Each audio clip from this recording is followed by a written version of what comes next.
ગુજરાતના રાજકારણમાં ફરી એક વખત એ ચર્ચા થઈ રહી છે કે હવે ગુજરાતની અંદર નવું શું થવાનું છે, કારણ કે મુખ્યમંત્રી ભૂપેન્દ્ર પટેલ, ડેપ્યુટી સીએમ હર્ષ સંઘવી અને એમની જ સાથે પ્રદેશ ભાજપના અધ્યક્ષ છે જગદીશ વિશ્વકર્મા, તે હવે દિલ્હી પહોંચ્યા છે।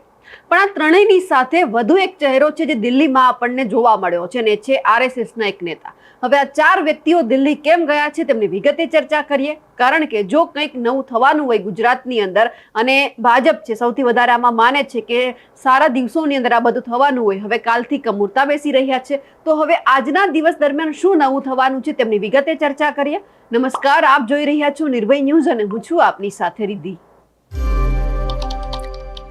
ગુજરાતના રાજકારણમાં ફરી એક વખત ચર્ચા થઈ રહી છે કે હવે ગુજરાતની અંદર ફરી એકવાર કંઈક નવા જૂનું થવાના સંકેત છે તે મળી રહ્યા છે, કારણ કે આપણે જોયું હતું કે નવરાત્રી ઉપર અને પછી દશેરા આવ્યા એટલે જે વાત ઘણા લાંબા સમયથી ચર્ચાતી હતી કે ગુજરાતના નવા જે પ્રદેશ અધ્યક્ષ છે તે કોણ બનશે, અને એ પછી જે આખો કાંટાળો ભાજપનો તાજ છે એ જે જગદીશ પંચાલ છે તેમના ઉપર મૂકવામાં આવ્યો, અને એ પછી આપણે જોયું કે ગુજરાતનું જે મંત્રીમંડળ છે તેમનું પણ વિસ્તરણ થયું। હવે સંગઠનના વિસ્તરણને લઈને વાતો વહેતી થઈ છે। રાજ્યના મુખ્યમંત્રી ભૂપેન્દ્ર પટેલ, નાયબ મુખ્યમંત્રી હર્ષ સંઘવી અને ભાજપ પ્રદેશ પ્રમુખ જગદીશ વિશ્વકર્મા છે તે અચાનક દિલ્હી પહોંચ્યા છે, અને આ બધાની વચ્ચે આરએસએસના એક પ્રચારક છે તે પણ આ ત્રણેયની સાથે દિલ્હી ગયા છે।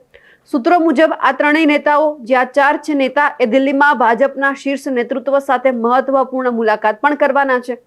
જો કે હજુ સુધી તેઓ કયા મુદ્દે દિલ્હી પહોંચ્યા છે તેને લઈ કોઈ સત્તાવાર માહિતી નથી સામે આવી। ભૂપેન્દ્ર પટેલ, હર્ષ સંઘવી અને ગુજરાત ભાજપ પ્રદેશ પ્રમુખ જગદીશ વિશ્વકર્મા છે એ દિલ્હી ખાતે જ્યારે વડાપ્રધાન નરેન્દ્ર મોદી સાથે મુલાકાત કરવાના છે, ત્યારે તેઓ રાજકીય ચર્ચાઓ એવી થઈ રહી છે કે આ મુલાકાત દરમિયાન રાજ્ય સરકારની કામગીરી, વિકાસ યોજનાઓની પ્રગતિ તેમજ ગુજરાત પ્રદેશ ભાજપમાં બાકી રહેલી સંગઠનાત્મક નિયુક્તિઓને લઈને વિસ્તૃત ચર્ચા થવાની શક્યતા છે।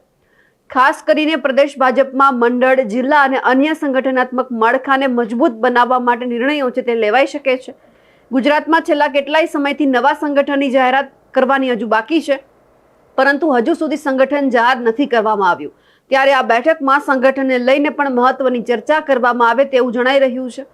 ગુજરાત ભાજપ સંગઠન મહામંત્રી રત્નાકર પણ દિલ્હી ખાતે છે, ત્યારે તેમની સાથે પણ ત્રણેય નેતાઓ મુલાકાત કરીને વડાપ્રધાન સમક્ષ નવા સંગઠનના માળખા અંગે ચર્ચા કરશે। સૂત્રો પાસેથી મળતી માહિતી મુજબ રાજ્યના મુખ્યમંત્રી ભૂપેન્દ્ર પટેલ અને નાયબ મુખ્યમંત્રી હર્ષ સંઘવી અને ભાજપ પ્રદેશ પ્રમુખ જગદીશ વિશ્વકર્મા ગઈકાલે 13 ડિસેમ્બરના રોજ દિલ્હી ખાતે પહોંચ્યા હતા। ગુજરાત ભાજપ પ્રદેશ પ્રમુખની નિમણૂક બાદ નવા સંગઠન અંગે કોઈ હલચલ હજુ સુધી જોવા નથી મળી।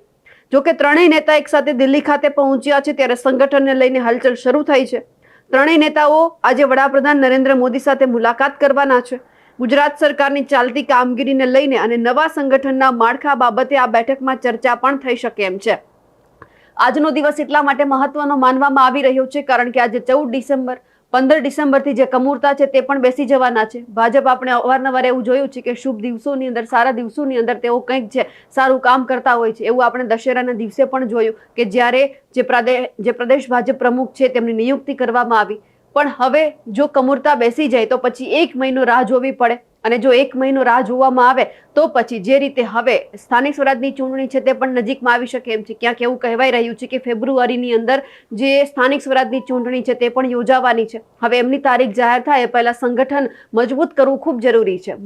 સંગઠનની અંદર કયા નેતાઓને બેસાડવા, કયા એવા જે એમના કાર્યકર્તાઓ છે જે દિલથી ભાજપ માટે કામ કરે છે તેમને કઈ કઈ જગ્યા પર બેસાડવા, તે માટે પણ રણનીતિ ઘડાઈ શકે એમ છે, કારણ કે આજનો દિવસ ખાલી ભાજપ માટે બાકી છે।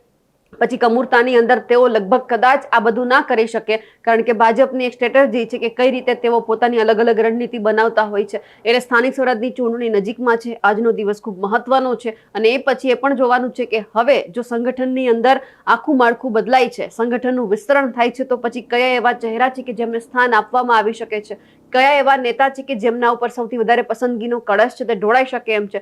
કારણ કે ગુજરાતભરની અંદર આપણે જોયું છે કે કેટલી બધી જગ્યા એવી છે, ઘણા બધા પંથક એવા છે કે જ્યાં નારાજગી છે ભાજપ માટે, એ ભાજપ કઈ રીતે સંગઠનની અંદર વિસ્તરણ કરીને નવા ચહેરા મૂકીને દૂર કરે છે તે પણ જોવાનું છે। અમારા અહેવાલને લઈને આપનું શું માનવું છે કમેન્ટ કરીને ચોક્કસથી જણાવજો, અને તમને શું લાગે છે અમને ચોક્કસ કમેન્ટ કરજો। નમસ્કાર।